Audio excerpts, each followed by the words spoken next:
Strategic Director at Unity and Healing. Welcome. I know many of you in the room are not Rashana Taylor. So if you would like to change your name, if you're complacent and chilling, that's also okay. Don't feel the need to. However, if you would like to change your name, hover over your name and you'll see a more option. Click more and then click rename. You'll then have the option to rename yourself however you see pleased. But again, if you're complacent and chilling, kick it. If you decide to participate in the chat, just write your name, also your location. We would love to see you and hear where you guys are from. So let's get into today. Unity and Healing is presenting this 3-part workshop series. This is the final part. So thank you to everyone who attended the veneration workshop, the generational healing workshop. Today we are focusing healing through ancestral connections by practicing divination. So we're going to break that into sections. Again, we'll have these resources and have more information about those resources later. But as we proceed, thank you. I just wanted to say thank you to everyone in this space and for joining. And this is a safe space. Feel free to have questions. This is the one place where we're catch all. So if you didn't attend the other 2 workshops and you have some questions, feel free to slide them in towards the end. So thank you for being here and welcome. Awesome. With that being said, I will introduce myself. Hi, my name is Leah Salader. My pronouns are she, her, and I am the creative director and the co-founder of Unity and Healing. So if you haven't been with us for our previous workshops, I'm going to give you a little information about what Unity and Healing is and what our mission is. Unity and Healing's mission is to curate an uplifting, nurturing community for BIPOC folks to heal from cultural, historical, and present-day traumas. Through sharing practices and resources, we will build a network of healers, partners, members, and allies who are physically, mentally, and spiritually well. We are trying to catch all of this healing, y'all. We are healing through so many different ways. We have so many cool things coming up for the fall for you, and I'm so excited to talk about them, but I'm not going to steal Bree's moment. So let me go ahead and introduce our wonderful, phenomenal healer. And I'm so sad that this is our last workshop. It's been so dope working with her and getting all of this knowledge and all these tools to heal our ancestral connections. But Bree, the goddess, her pronouns are she, her, hers. Bree, would you like to give a little spiel about who you are and how amazing you are? Hello, everyone. Oh, can you guys hear me okay? Good. Okay, cool. Hello, everyone. I am Bree the Goddess. I will be with you all this afternoon. Oh, well, afternoon. This afternoon talking about divination and divination work. I am, my pronouns are she, her, hers. I am very, very excited about today. I am a healer. I practice divination work myself. I have been practicing divination since I was 16. So divination is one of the things that I like to say that I'm comfortable with. I'm not an expert, but I am very comfortable with it. And so I hope that you guys have all the questions. Hey, calm down. Sorry. Also, I am a dog lover. And so that being said, there are 2 small dogs with me. Both of which are very mouthy. So calm down. This is Buffy. She likes to protect me from everything. But let's get started, guys. I'm so excited to be here. Calm down.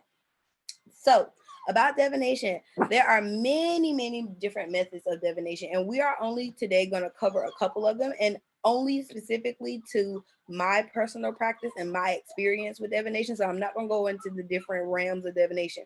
Know that there are over 100 different forms of divination, though. There are different forms of divination that you may choose to use in your personal practice. Some people may opt to try many different types, but you may find that you're more gifted in one type of divination than you are in another.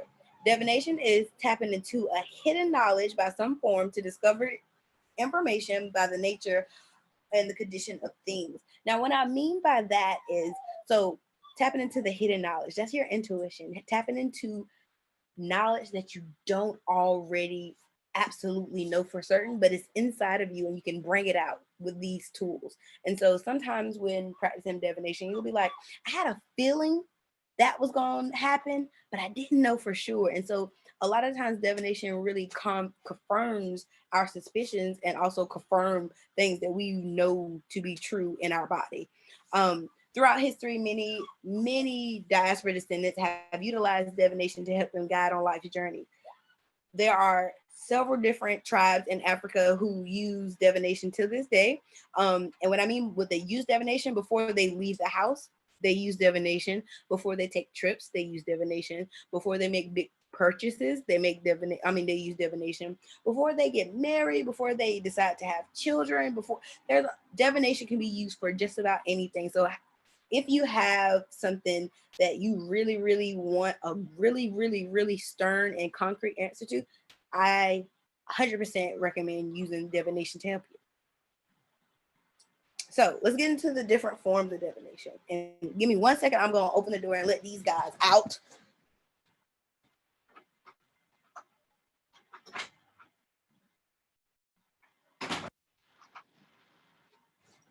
Okay. All right, sorry. So throwing the dice, and I thought I brought my dice, but apparently I did not bring it out with me. But throwing dice is an old form of divination. Astrology, astrogalomancy is the correct term. But a lot of hoodoo practitioners use the term throwing dice. So if you ever read an old book with a lot of slave narratives, if you ever read an old book that may be depicted in the time era before the 1900s, you will hear the term throwing dice. The practice of throwing dice is contacting divine truth through random castings of throwing dice or bones stretched back through recorded history, right? So they've been doing this for a while. And how do you make dice? With bones. So that's how dice were made originally. And they took the bones and they would sand it down all the way until you get to this little cube. And then they would take indentions, make the indentions on the side, and those will be a number. You would have a number or a symbol. Now, Wiccans, they use runes. And so you will see a lot of comparison to dice and runes, but I do not use runes, I use dice. So that's what we're going to talk about. The diviner would be yourself, whoever is asking the question. You are the diviner. So that's important too. So you will interpret the different numbers and the symbols to make a decision. So example for throwing dice would be, oh, I really don't know if I should go on this date tonight. And I need a quick like symbol message. Somebody send me something. Should I really go? I'm gonna shake my dice up, bless them. Shake my dice up and I'm gonna throw them. The numbers I get are 379. I know that in my practice, 379, the 3 represents a no, and the 7 represents a maybe. The 9 represents a possibility. So I'll throw again if I get those answers. Each number should have a different representation depending on what your practice is. And there's different practices that you may follow um, that may not have an actual symbol with the thing. So if you want to, let's say you're doing some tarot practice, and we'll get into tarot later, but let's say you're getting into some tarot practice and you want to know how many cards to pull. Shake up some dice, bless them, shake up the dice, roll them, and you get the number of cards that you want, which is a really easy way if you're indecisive or you just don't know what you do. You just don't know what you want to do with the information. Throwing dice has also really been helpful going back to the Depression era. A lot of times they use throwing dice to know how much to give people for food. So if you're cutting rations out, all right, throw the dice. The dice say 3. Okay, so that means everybody gets 3 pieces of whatever we got. You know what I mean? That is been utilized over time, over and over again. So throwing dice. Reading bones. So I'm not sure if I'm going to use this example before I read. I'm not sure if anyone has seen the new movie, and I tried to look it up, but I cannot find the name. But Loretta Devine is in it, and also Omari Hedwig, and it's about a plane crash into the middle of nowhere in the country, and there's an old hoodoo woman who takes him and his family hostage, and she references throwing bones, and she actually uses the bones. So a lot of times in slavery, we would boil chicken, dead chickens, and we would skin them alive and take the bones, take the meat off, take the bones, clean them, wash them, bless them, and then throw those bones to give us a message. And depending on which way the bones lay, depending on which way they come out, depending on which bones lay on top of which bones, that is your reading. So for many African spiritual traditions, small bones are marked with symbols. Some people mark with symbols. There's three different tribes in Zimbabwe that use symbols on their bones. Um, there are Oh yeah, and so you put them in a bag or a bowl. And honestly, some people keep them in mason jars, which actually I think the mason jars look really cool. But you put them in a bag or a bowl or a mason jar, and then you either throw them out on the cloth or you randomly pick one. And then it's time to analyze those symbols. It's just the same as any divination practice. Sometimes the bones are mixed in with other items. Sometimes they're placed in a basket, bowl, pouch, and then shaken into the mat, and the images are read. So that is the reading bones, and that's osteomancy. So we know that osteo is for bone. That's the study of bones, and so that's what osteomancy stands for. Pendulum. So the pendulum reading is one of the most uncomplicated and easier forms of divination. It is a matter of yes and no questions being asked and answered. Although you can push your pendulums, different things can be used as a pendulum. So I am going to show you an example of how I can make a pendulum with these headphones. So let's say you need a yes or no question. You need a yes or no answer, and you have just, you ain't got no time. I'm taking my AirPods and my old headphones, and this is now my pendulum. I would tie a knot in it, and I would swing it, let it dangle. I would practice with it and say, show me yes, whatever way it goes. I would practice with it and say, show me no, whatever way it goes. And those are my yes or no swings. So once you realize what your yes and your no swings are, then you ask your questions. So should I go to the store today? And the headphones say, no, I shouldn't go to the store today. Should I leave the house again ever? No, they say I shouldn't leave the house. And that's how you can use a pendulum. Um, and you can use different things to make them. Crystals can be used for a pendulum. Get some wire, get a string, wrap it around it, and make your own pendulum. It doesn't have to be a point like this image. It doesn't have to be a pointy, dainty, beautiful piece of art. But if you want to purchase a pendulum and make it that, yes. Now, I'm going to tell a story because when I first started working with pendulums, it was really, really one of those tools that I utilize almost every day. I would use the pendulum to see, should I eat out tonight? Should I cook? Like, I would use it for everything just because I'm an indecisive person. But what I've learned over the years is that the pendulum holds a lot of energy, no matter what it may be.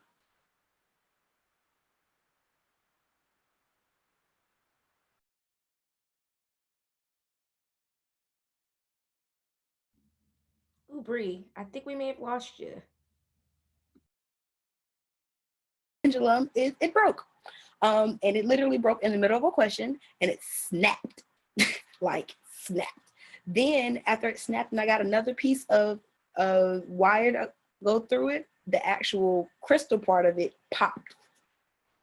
So I was given a lot of stress on that pendulum. And her name was Penny. I built a relationship with her. I named her. I would sleep with her. I would carry her with me every way. But it was really, really a lot of energy on her all the time.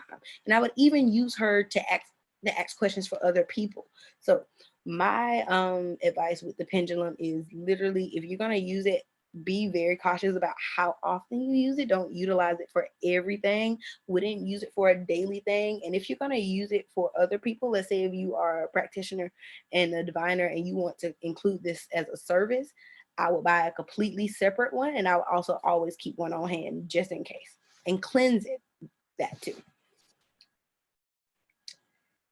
So moving on to our next one, scribing.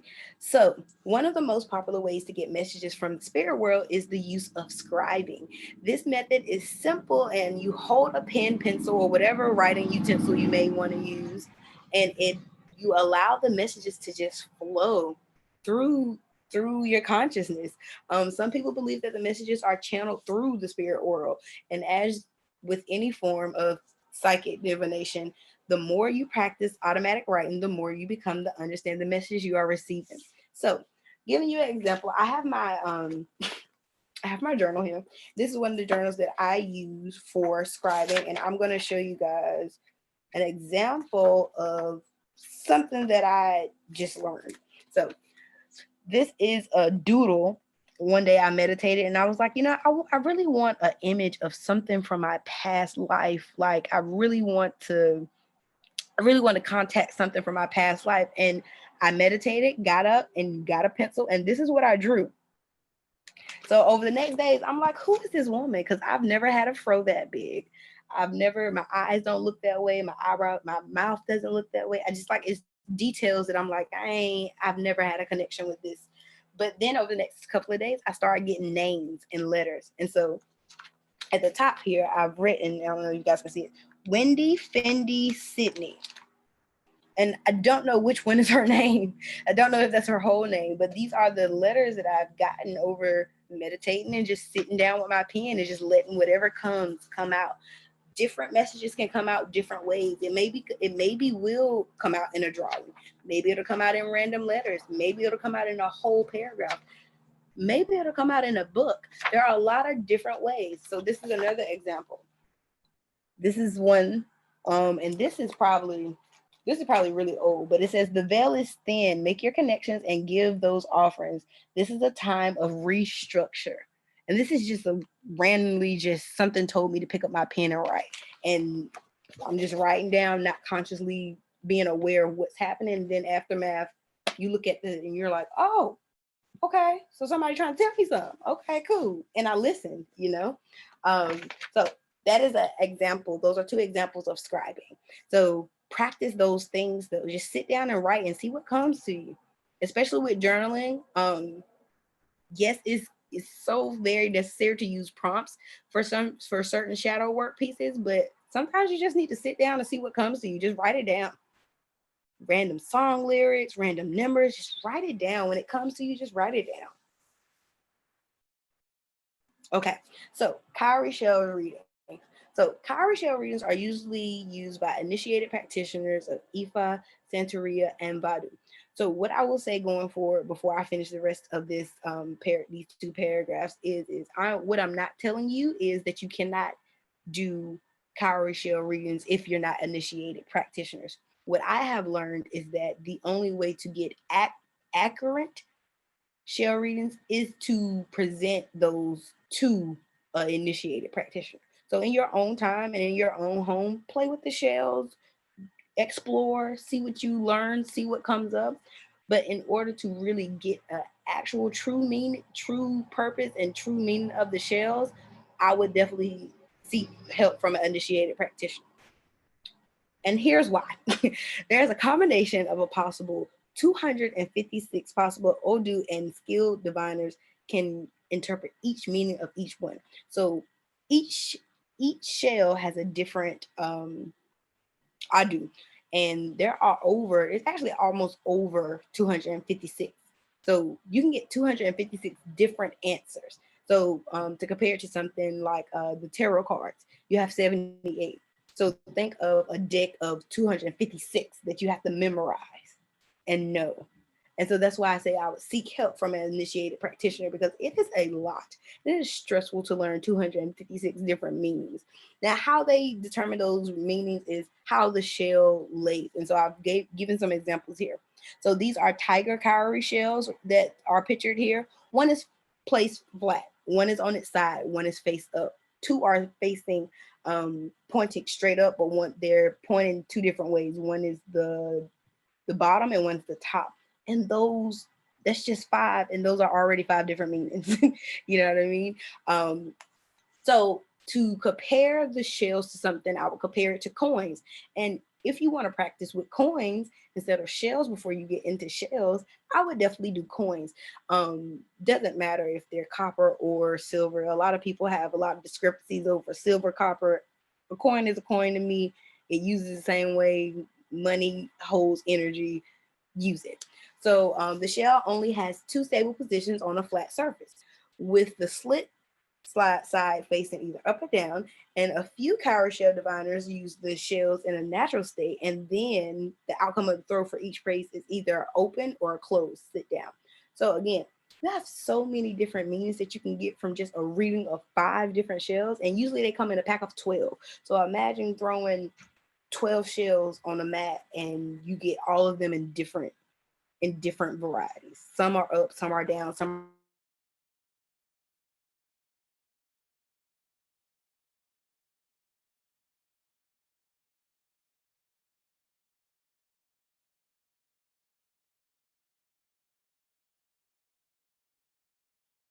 are closed. So okay.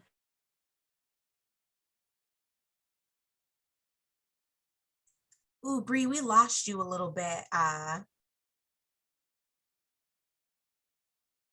no. Can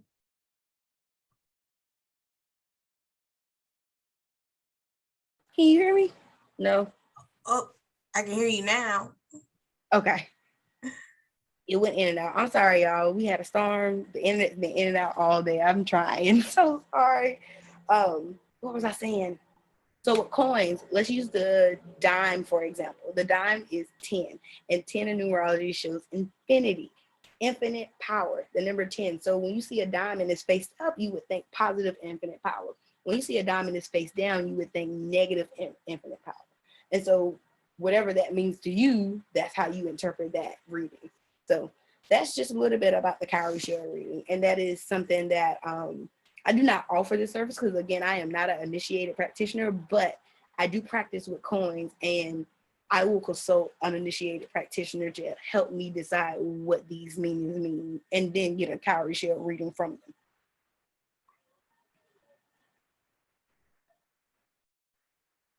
Okay, cartomancy.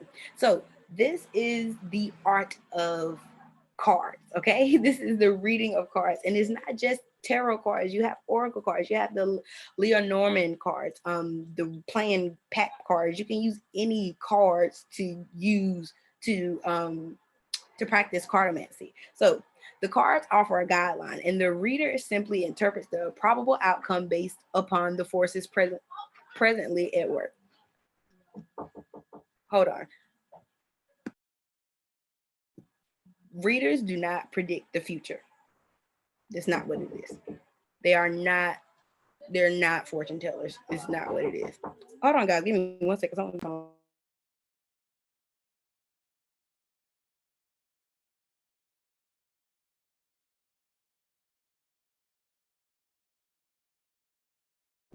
Again, the dogs. Sorry, but so readers do not predict the future. There is a huge difference between a reader and a fortune teller. Okay, that is not what a tarot card reader does. It's not what an oracle card reader does. It's not anyone who practices cartomancy does. Okay, you're not predicting their future. You are giving the probable outcome based off the forces at work. Okay, so if I pull a card and I say, "Hey, you got the death card," that does not mean death is coming. That I'm not predicting death upon your life. These cards have meaning, and they all have different meanings, and they all have different values depending on the individual who's getting the reading or doing the reading. So just really want to expect, because I think a lot of times now with spirituality now becoming, and I'm not going to call it a trend because spirituality has been around for the beginning of time.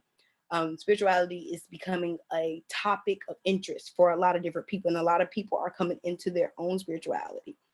Now it has seen that it is starting to look so much as cartomancy being used as to predict the future, or as to say, hey, this is what's happening. Not to say that it can't warn you, like, hey, for the next 3 months, maybe, lay off the fast food, maybe focus on your career, you know, maybe it'll let you know, oh, for the next, no, 2 months, maybe you should just chill out on that relationship that you've been trying to put so much effort to. Maybe just chill out for a little while. Those things are possible. It is not telling you that this is going to happen in the future for sure. So not fortune telling, definitely not. And so for those who are completely unaware of tarot, and I'm not going to get too much into tarot, oracle, and regular cards, because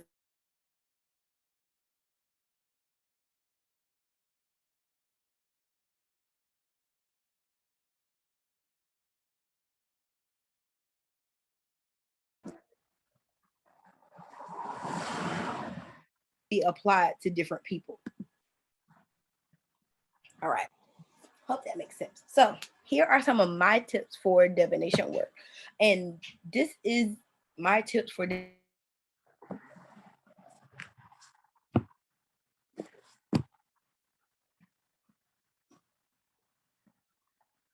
Oh, Bree, I think we lost you.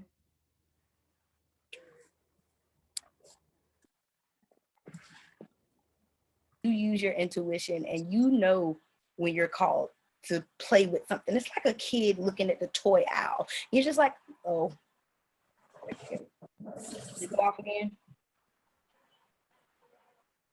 Good. Y'all hear me? Okay, cool. So it's like a kid going in a toy aisle and being like, oh, which one should I get? Get one toy.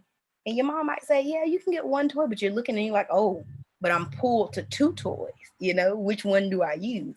And use what you're pulled to. Um, Cards don't have to be gifted to you. I know that there's a stigma that cards have to be gifted to you. Gift them to yourself. That is a gift. You know, what you are pulled to is the tool that you should play with. And sometimes you may feel like you were pulled to a tool and it doesn't really work out for you. You know, it's like, dang, I ain't really feeling this. I don't think this is working out for me. Move on to something else. That is totally fine. It does not have to be something that you think that you need to do just because you picked it up. Okay. If it's not working out for you, you're not feeling attached to it, let it go. No need to have it sitting around, or have it just taking up space, or have it wrecking your brain because you can't figure it out and it's just not working for you. So, the second tip I have is if you have moral or ethical objections to the use of animal bones in magic, then do not use them. I am vegan, well, kind of vegan, I'm plant based. I don't eat meat or dairy.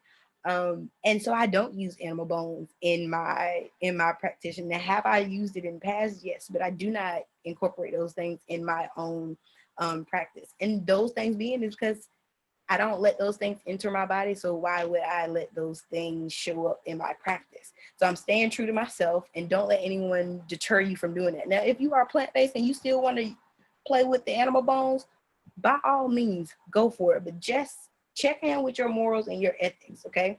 That is a personal thing that you have to decide what's good for yourself, okay? It isn't up to someone else. It's up to you to decide that. Listen to your third tip. Listen to your first thought. Your intuition is always going to point you in the right direction. So, for one thing in divination, there's a lot of ego versus intuition. And so, for that, we always ask for discernment and we always say, okay, so is this me talking? Is this my ego talking? Or is this my intuition talking? So, you can definitely tell the difference, okay? Intuition, you will have a feeling of just knowing. Have you ever looked at the time and be like, I wonder what time it is? And you say that number in your head, and then you look at the clock and it's exactly that time. That's your intuition. That's your intuition. That's not ego, that's intuition. But have you ever been in the store and you say, I really want that purse.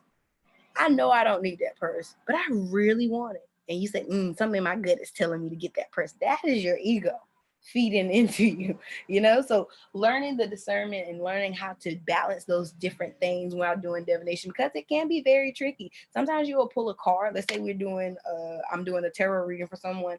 And let's say you pull a card and you say, this card can have so many different meanings, but I'm going to make it mean what I want it to mean, you know? And that is your ego, not your intuition. So that is definitely an important tip. So 3, ask the right questions. Okay. Now this is important for you as an individual with your divination work, and also if you're going to get divination work by someone else, you should always ask the right questions. And there's no such thing as a stupid question or a dumb question, but you need to be intentional and specific with your questions, because questions can give you very vague answers. And if you ask them a vague answer, then what happens? Sometimes you may want to just get divination work. You might want to practice divination work and you don't have a question. You just want to see what happens and pops up. That's fine too. But if you're going to ask a question, make sure it's intentional and specific, because vague answers can lead you into troubled waters. And I'm going to go through the question examples here on the right side after this last tip. So things can change. Divination can be wrong if not done with the wrong, if it's done with the wrong intention. So before you do get into your divination work, always bless whatever tool you're working with. Pray over it, cleanse it, do what you need to. Put your intention into it, okay? That is very important because if not, you can get the wrong answers.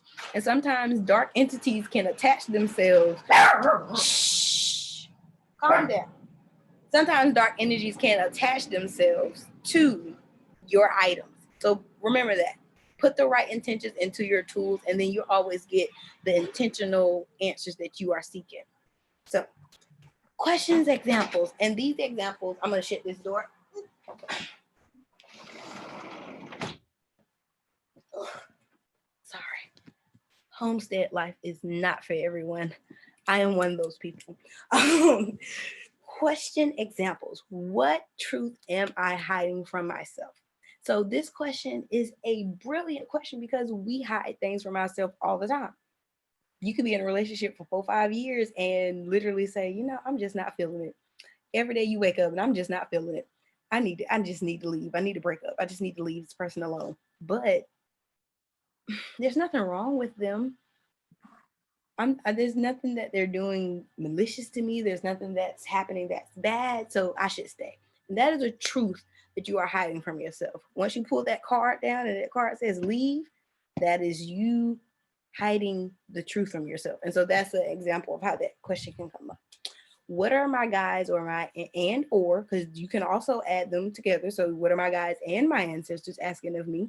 Or what are my guides or my ancestors asking of me at this time? So that is a question that can be used to help guide you down a certain path. How can I align more with my soul's purpose? Now, this is a really, really good question because a lot of us don't know what our soul purpose is. And so a lot of people don't even know what does it mean to have a soul purpose? Like, what does that mean? Through divination, you can figure out what your soul purpose may be. And it might not tell you specifically what it may be, but it may tell you an idea of what you should be doing. So we also have, how can I bring more inner peace in my life? Inner peace, we are all seeking it, but it may look differently for someone else. My inner peace may be completely different from Leah's inner peace, Rashana's inner peace, the other Rashana, the other Rashana. Inner peace can look differently for anyone. Okay, so just seeking inner peace isn't enough. How can you bring more inner peace into your life specifically? That's that specific and intentional work. What should I be paying attention to? A lot of times we don't have the eyes that we think we do. Some things go right past us and we like, dang, how did I miss that? Because you weren't paying attention to it. And so this can help you bring attention to certain things. Who am I? It's a question that I often have. And sometimes if I'm doing the right divination work, they read me for filth and let me know who I am. And sometimes I just need that reminder. So that is one of my favorite questions. What can I do to help? And I put dots here because what can you do to help with my mom? What can I do to help with the community? What can I do to help with politics? It can be very specific and very intentional, just depending on what you really, really want to do with that. That is all up to you. Um, when is the best time to? When is the best time to get married? When is the best time for me to have a kid? When is the best time for me to move out of state? Those are questions that you can ask yourself. Um, does my current career align with my soul's purpose? Going back to, am I doing the right thing or am I wasting my time? Am I being stuck in a rut or am I actually producing something valuable? Another great question. How will blank help with my personal growth? So for example, and I actually utilize this question a lot. So how will yoga help with my personal growth? And there's different ways that I already know that yoga can help my personal growth, but it might be something that I'm not even thinking about. And through divination, I will figure out what I'm missing or confirmation. So trusting yourself. The biggest thing with divination work is fear. And we are afraid to take that first step because it's like, ooh, what if I'm doing it wrong? What if I'm messing up? What if I'm just playing around with something that I don't really know nothing about? trust yourself. You're being pulled and called to do these things, and you're being interested in these things for a reason. If you feel uncomfortable, you don't have to proceed. But trust yourself. You can do this. You can practice divination. There's nothing stopping you. Only yourself. So definitely, that is very, very important. Trust yourself on your practice with divination. Speaking of divination, before we jump into our Q&A, just want to slide this information in there. We are hosting Unity and Healing. We are hosting a beginner's tarot workshop. So it'll be in 3 parts. We're going to learn all about the different ways you can use tarot, how to interpret the cards, and basically everything you need to know about practicing tarot as a tool for divination. This is a great next step if you are really feeling called to do that divination work. If you are called to do tarot, we can get you started and get you everything you need to get. Additionally, our same healer that's doing our tarot workshop is doing a plant healing workshop, which will show you the different ways that you can use herbs and spices to heal yourself internally and externally, making sure that all of the things that you can get are accessible. We're not going to have you traipsing through the forest, although we might, but everything that our healer Emma will be talking about will be things that you can get in your local grocery store. So Rashawn is going to drop the registration links in the chat real quick, and then we will move on to our Q&A section. Awesome. So these are the questions and answers. For those of you who have been here for the 3-part series, feel free to ask your questions that you have lingering. You've been practicing, you took some notes, you were like, okay, this is how I've been implemented connecting to my ancestors. Share, what have you worked on? How has it been helpful to you? Do you have any questions regarding divination while you're in this space? Welcome. Chats are welcome, so you can also unmute yourself. But Q&As. And please ask as many questions as you would like. I am open to questions. That is what I'm here for. I will very quickly say my ancestral altar has gone through a complete revamp since this workshop has started. I took all the pictures of me off of my ancestral altar, and it's all pictures of all of the ancestors who I could find, and I feel really connected with them right now. So that's been awesome. Ooh, I feel like something that I implemented, like one of the practices, was calling on my ancestor lineage. It was something I was always interested in, but wasn't how to truly go about and curating. Just sitting in that space and being intentional with the conversations I'm having with my ancestors. And what something that I implemented during that time was like telling them that I'm sorry for their lived experiences, and understanding that dying with those lived experiences are still a burden. It was something that I learned in this workshop I didn't consider before that workshop. Like, dang. And especially historically, with some of these ancestors that lived through, um, I take it as an honor to apologize if they had never heard it. So, yeah, definitely some great stuff. Anybody else? A lot of them have not heard an apology from anybody. So that healing, you probably just healed a whole generation before you and after you. Yeah, I was trying. I was like, you know what? Because they deserve. Just historically, I also have a tendency, if there's anybody in the room who felt as though I don't even know enough of my ancestors, but even without knowing them per se, it still felt genuine. It still felt necessary, and I could still feel that community. It was interesting. I'm a newbie to this, so it felt dope. I'm excited to continue, but I was like totally after the workshop something that I could implement to the day to day. So thank you for that, Bree.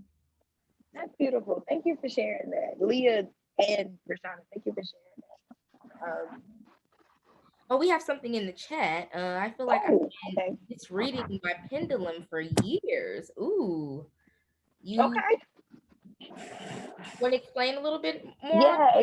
Can you give me a little bit more detail? You feel like you've been just reading your pendulum for years? Do you feel like you're not getting clear yes or no answers? Because with pendulum, you're not getting explanations. You just get yes and no, and sometimes a maybe, and sometimes a leave me the hell alone, and I don't want to connect right now.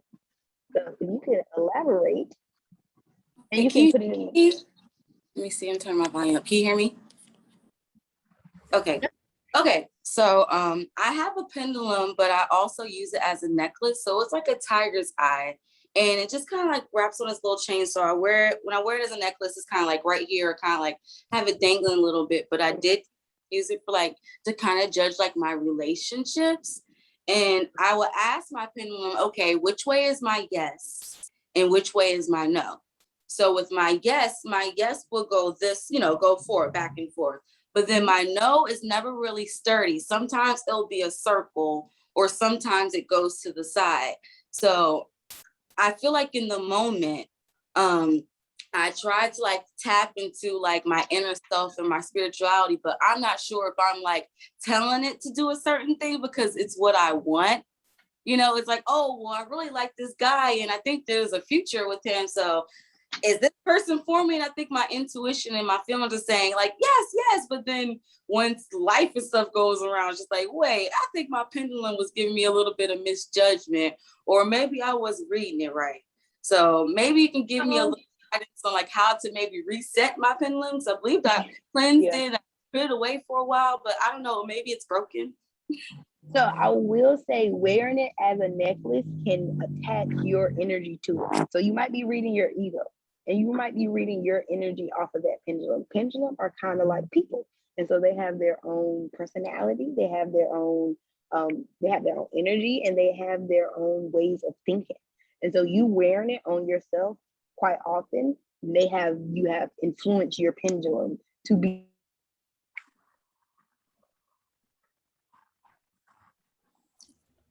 Ooh, I think we lost you. I hear you. You went out.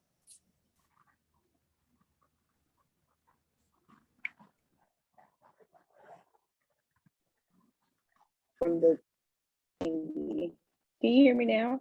I can hear you now. Please repeat everything you said. I'm taking all the notes. No. I'm sorry, guys. I'm so sorry for this Wi-Fi. It is really janky, and it will be the last one, the last workshop. We've been good so far. But so I would say you wearing your pendulum on your person, you are influencing your pendulum to react the way you would react. They need rest. The pendulums need rest like we do, and they are their own person. Basically, they have their own personalities, they have their own interpretations of things, and they have their own way of communicating with certain things. But because yours has been on your person and close to your heart, technically, you're wearing it on your thing. So this is your throat and this is your heart. So it's really close to both of those things. So your pendulum is probably just taking on your personality and your thoughts and the way you think. And so now you're getting your ego answers. So you're not getting the intuition. It's not your intuition. It sounds more like your ego is coming in to your pendulum. So I would so the thing with resetting pendulums is like it could work and then it couldn't work. It could not work. You can use that pendulum as a necklace now and still use it when you want, or you can buy a new pendulum. You can make a new pendulum. But I would definitely sit down and have a conversation with it. Like, all right, what's up? Like, are you comfortable with how I've been using you? Are you comfortable with where you've been on my person? Do you want to take a break? Do you want to, are you done reading for me? Have a conversation with it and swing it. She'll give you some answers. And I just said I'm not trying to gender your pendulum. But it can be difficult because I've been in that way. But again, like you, I carried my pendulum everywhere I went, and it just so much energy on that pendulum all the time. And I think I influenced a lot of the answers because I never really asked the pendulum, like how you feel about it. Interview your pendulum as well. You can ask your pendulum, what's your name? What's your gender? What do you identify as? You just have conversations with those things. And the same thing with all of your divination tools.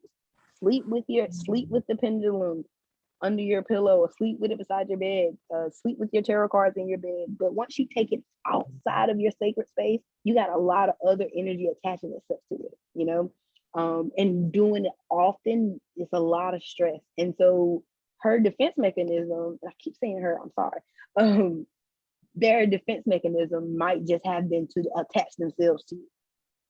And so that's why you getting answers. You're like, dang, I really like this person, but honestly, it's not gonna work out. But why did my pendulum say it was gonna work out? You know, because you thought it was gonna work out. You were Right. influenced because you were having that feeling. And again, divination sometimes sit down and have that intentional thought before using it. Like, I am not asking these questions so I will get the answers that I want to hear. I am asking these questions so I will get the answers that I need to service myself. Does that make sense? I hope that answers your question. It does, and it makes so much sense because I used to wear this necklace like going out. I would wear it like when I would perform and stuff in front of others. And then it just got to the point where it was just like, I don't want to wear this anymore. So like I put it away, I tucked it away for a while. And then I decided to pull it out because of course we're talking about pendulums. So like while you're teaching us like the practice of pendulums, like I'm literally asking it questions and it's giving me the answers clear as day, telling me, nope, if this person wasn't right, yes, this was what was supposed to happen. I'm just like, why is it giving me clear answers now? And it wasn't giving me clear answers before. So I believe like it's because like I put it away, I cleansed it, I haven't worn it outside in the world, I haven't worn it on my body. So it was just speaking clear as day. And it's a tiger's eye, and I feel like it's a male, but I don't have a name for it. You know, we'll see. Yeah. Tie that personal piece to it though, because once you start treating that pendulum like calling it by his name and calling him, calling on him like, I got a question for you. So what I would do with Penny was my pendulum that passed away. I would always say, Penny, I need some help, and I would talk to her like she was my friend, and then actually like, Penny, I need to know, should I do this? Should I do that? And building that bond and that relationship, it strengthens your intuition as well. And you begin to trust yourself and the pendulum to help reveal those messages to yourself. Thank So you. yeah, thank you for that question though. That is a beautiful question. And I feel like it gives me like a big brother vibe. So I'm gonna connect, or yeah, like a big brother tells you no, yes, no, like gives it to you straight up. So thank you. Okay. Do we have any other questions in the chat? I be trying to check it, but I'm not good with So Cairo actually had a question. Cairo asked, how do you get more into your intuition to help with tarot? Certain cards can have many meanings. Great. I think that's a dope question. Yes. So and I wouldn't say this is the easiest way, but this is the way that I got comfortable with tarot. I kept a tarot journal just for tarot journal. And I absolutely pulled a card every day until I felt comfortable. I pulled a card, I would research the meaning. Most decks come with a little booklet or a meaning book or something, but I would research what it meant and I would write it down. That's how I built my intuition, because after a while I kind of just knew what the cards were. And then I also paid attention to the illustrations. I think a lot of times we don't want to pay attention to the fine details of certain things, especially when dealing with cards. And so looking at the numbers, studying numerology, what those numbers represent, studying colors, what those colors represent, studying different objects and what they represent, like coins, pentacles, swords, like looking up all those things and how they correlate, and then applying it to my actual life. Like, okay, swords, communication. Okay, my communication do need a little work. Okay, Ace of Wands. Ooh, okay, I do need. I feel like my inspiration and creativity about to start taking off. Applying it to those things and doing your research really, really helps strengthen your intuition. And it's not going to happen overnight. This is going to be a long journey. I've been reading cards for years now, and there's still some cards that really just have me stuck, and they come out with so many. I mean, there's so many different meanings and multiple meanings for every card that I know when it's applied to my life correctly, because I built that relationship with my intuition, and I know, okay, this isn't talking about that meaning because I ain't got none of that going on. This isn't talking about that because I do got this going on. And this is how I can apply this one to my actual life. So I hope that answers your question, Cairo. Okay, I do see a hand raised. Michelle. I think that's Michelle. Oh, unmute yourself. So excuse the way I look. I've been going through it like No problem. So I've been having this, like, I've been waking up and it's always around the same certain times, but with different angels numbers. And I'm like 311, 333, 444, 70. It's just like, and every time I look at the clock, I'm like, what is going on? 321. And I'm like, so this one incident where I woke up and it was like I was purging, like out of nowhere. Like I was crying, I was laughing, I was screaming, I was angry, I was mad. And it's just like, it's just been like a consistent thing. And the waking up, it's just being so consistent to where I had to take a day or so from work because I couldn't leave this room. Literally. Yeah. Like I'm just a spiritual health day. Is what I call it. What is it? Mental health, a spiritual health day. So you know how people take mental health day breaks? You also need spiritual health day breaks. Sometimes you can be going through different phases and different levels of spirituality and you need to rest. And literally that's all that you can do is rest. There's nothing else that is going to be able to help you in that moment until you sit down and rest and listen to what's happening to your body, your mind, your spirit, because they're all connected.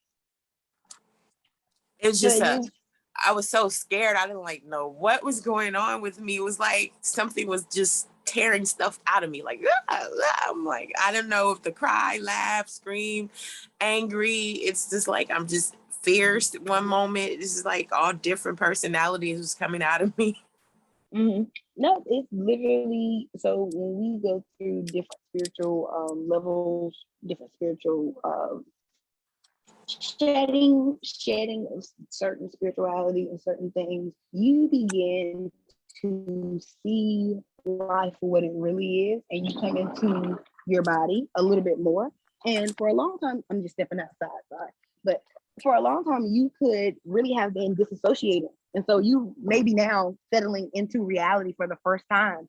And so, yeah, you're going to get the emotions, you're going to get the crying spells, the laughing, the tears, the pain, the joy, all of that, because you've been disassociating from reality so long. And so now it's just coming all full circle. And let it happen. This is a part of the healing process. Letting those emotions come out, letting those emotions that you felt build up in you so long, letting them all come out at one time. That is how you heal. That is how you grow. That is how you get to know yourself better. Learn yourself better, Don't be ashamed for crying. Crying release. Don't be ashamed for being angry. Anger is a form of release. Those things throughout our body, and especially in our, you are shedding, you are all continuing to grow, evolve, and you just have to meet yourself where you at. Really advice anyone can give you, or it's not really advice anyone can give you, or it's not really something that can do to help aid you other than holding space and holding support for you. But it is tough. It's very tough, and it's just, it has to happen. It's the only way to grow. It's the only way to evolve. It's the only way to heal. Just keep pushing and moving through those phases. But to me, it sounds like your body, you are finally releasing what you thought was reality and coming into really what reality is for you, And so you've been disassociating this whole time, like just going through life like most of us do, da-da-da, lickety, just tickety, and then whoa, some real shit happens and you're like, whoa, let me sit down for a second, because now I have a new perspective. And now I'm being called to do certain things, and now I'm being pulled to do certain things and research for certain things and be a certain person. Let that happen, It's literally a part of the process, and trust that process. It's going to break you down, but it's going to build you back up. It starts at the foundation. It gets hectic, you know what I mean? And it gets really, really ugly sometimes, but it's worth it. the end process is absolutely worth it. So again, don't feel ashamed for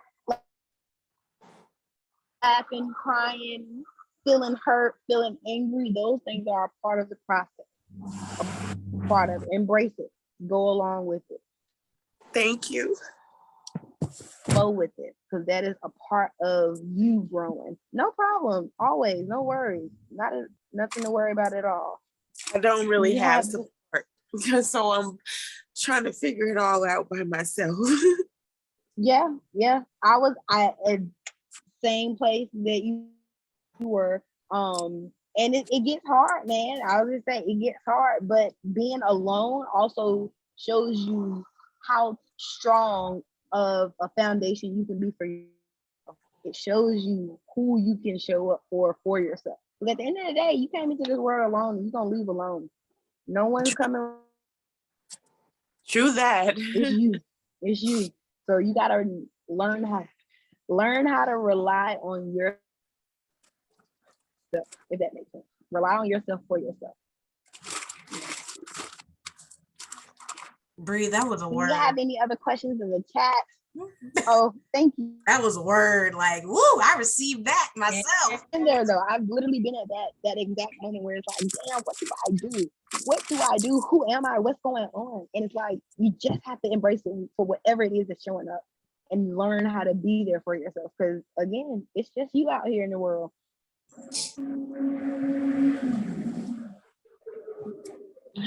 Thank you. Okay, it came back on. There's another hand raised, Tarina. I don't know if that's how you say your name. Please correct me if I am incorrect.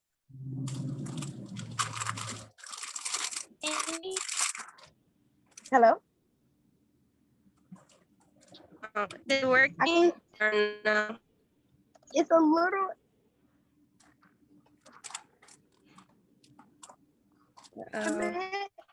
But if you put your question in the chat, I will answer it. Rashana she will actually read it to me because I have no idea how to work the chat. Okay. Because I can't really hear you. Okay, I see another Rashana Taylor with her hand raised.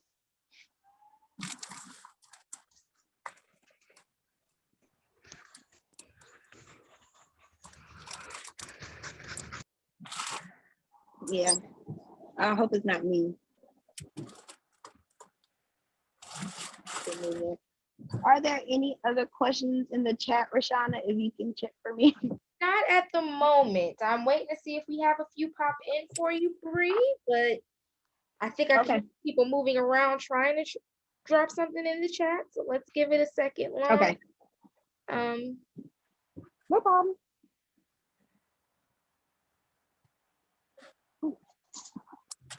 But if you would like to take this moment right now to drop how people can get in contact with you.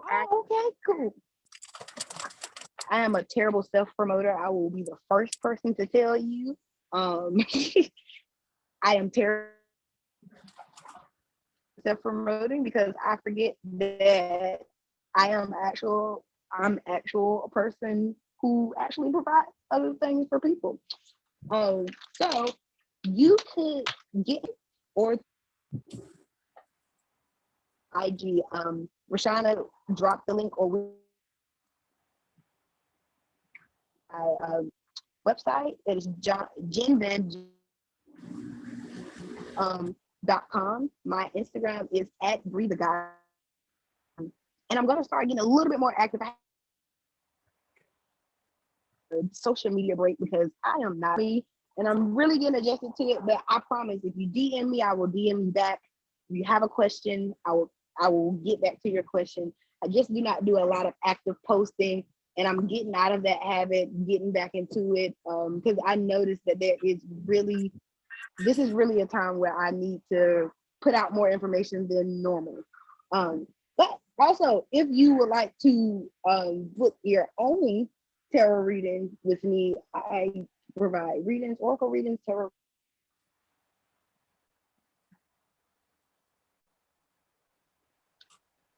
picture readings, and I do ancestral readings. So if those things interest you at all, you can book me through my site, and those things are all listed on my website. It's pretty user friendly. I try to make it user friendly as possible. But if you have a problem with it, please DM me on Instagram, and I will get to your aid as soon as possible. Really. Awesome. And the link is in the website, y'all. Well, the website is in the chat, y'all. And really quick, Bree, we did have another question come through from Tarina. And Tarina wanted to know, I'm new to this, and I was wondering what kind of books would you recommend? Ooh, great question. So, great question. I get this question all the time. I do not recommend any of the hoodoo books that are on Amazon, any other books that are telling you how to do something or what to do with your spirituality. I absolutely recommend fiction novels because a lot of writers put a lot of historic information in those. So, reading things like slave narratives or reading things like Their Eyes Watching God. A lot of Zora Neale Hurston's books have a lot, and I do mean a lot of valuable information regarding spirituality, as well as getting into the Bible. It as as crazy as it sounds, there are a lot of nurturing scriptures, and there are a lot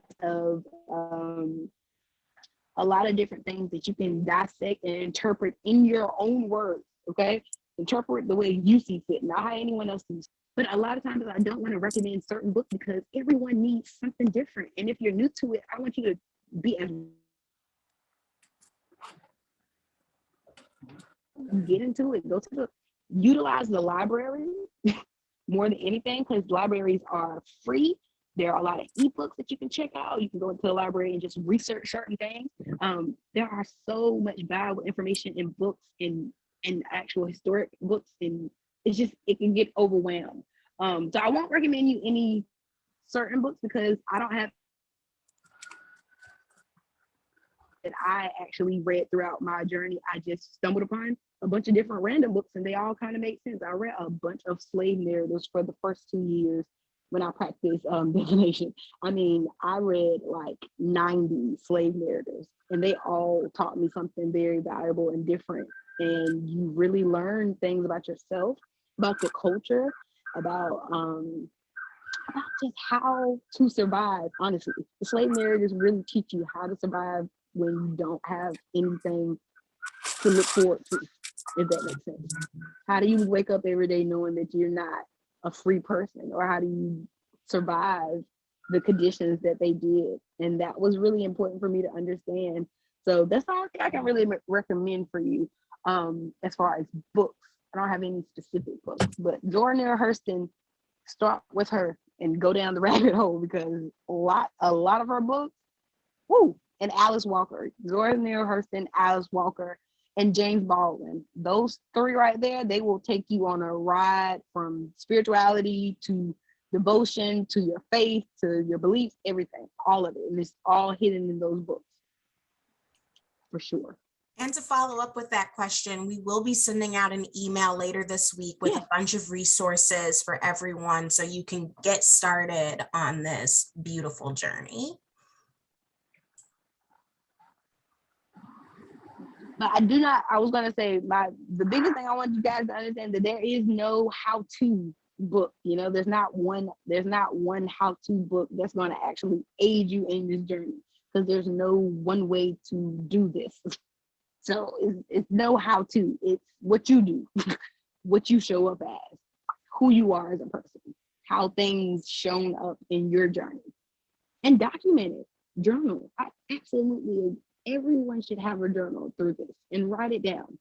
Some days are gonna be better than others. Some days are gonna be worse. Some days are gonna be absolutely awful.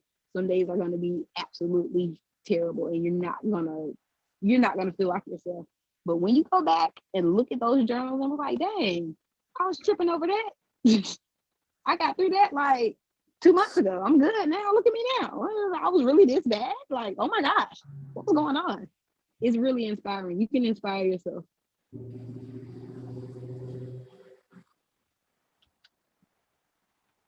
We looking in the chat. No, nothing in the chat. Any closing questions to those amazing participants in the room? Anybody want to try and come off mute one last time?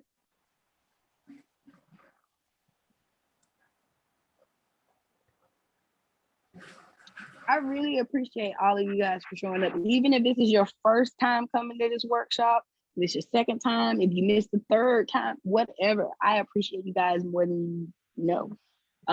This is something that I've always wanted to do. And so seeing Leah and Rashana give this platform and hold space for me to do this for you guys absolutely means everything to me. And I'm so appreciative and grateful to know two beautiful souls as such, Rashana Taylor and Leah Sattler.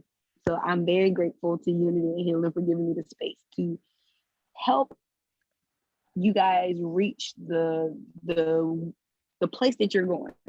Because I don't want to say where, but help you reach the place that you're going. So without, if you guys don't have any other questions, I guess we will go ahead and go into our guided meditation. Okay, with you guys. I love to end and close meditation because it's information, and after just sitting and listening to me yap my mouth about certain things that you might not even know if you're actually interested in or not. And I had to get up and walk around because my feet have been falling 3 days just on and off. So I am gonna go ahead and to stay for the meditation to do, and you need to leave. You take that time to leave now. You will not offend me. I'm not going to be upset. But if you guys can come to a seat, if you want to stand up, that's fine. Making sure that all four corners of your feet are connected with the earth, the ground, the floor, wherever you are. Get as comfortable as possible. Sitting up nice and tall, lengthening in the spine, unclenching your jaw, relaxing your forehead and your eyebrows, removing your tongue from the top of the roof of your mouth, and starting to invite some breath into the body, breathing in and out, and in and out. And begin to close your eyes once you feel comfortable. Continuing to breathe, continuing to relax, letting the stress, the anxiety, the frustration all roll off of the body into the floor, releasing it because you no longer need that with you. And start to create an image of some things that you're grateful for, some things that you may be thankful for. Bringing that inside of the body, soaking it all in, feeling warm and thankful for those things that we have. Really, really, truly need.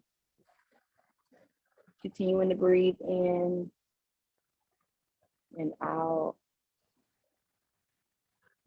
Feeling grateful for our ancestors and our guides guiding us through our journey. Feeling thankful for our history and our culture, for leaving behind such rich education and valuable information.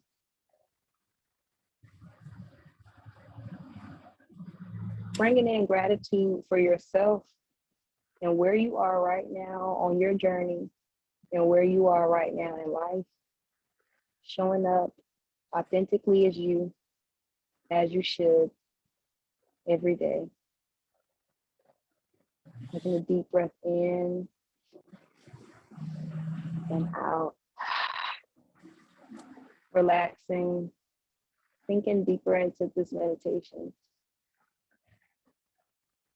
Knowing that you are enough, that you are whole, you are appreciated, you are loved,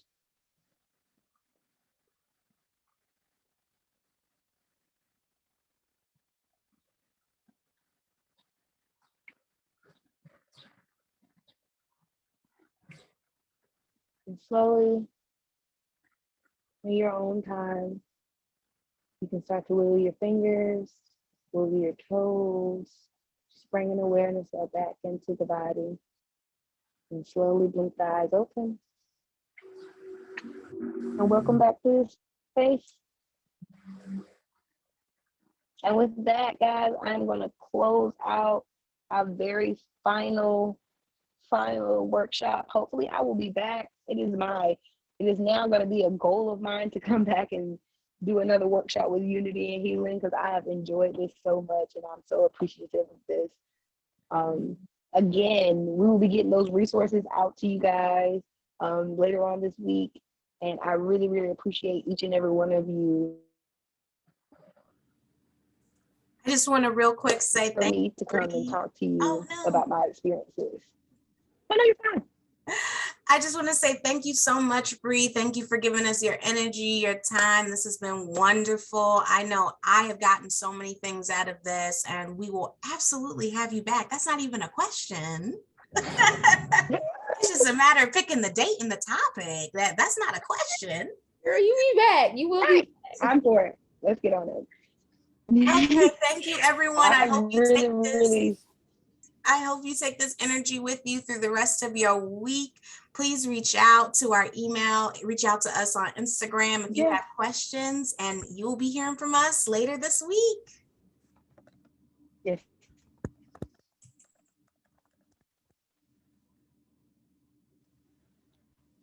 Thank you all for your time and your patience and your love. I appreciate you, and I'm sending you so much love and compassion to continue out the rest of your week. All right, guys. Take care. Everyone. Bye.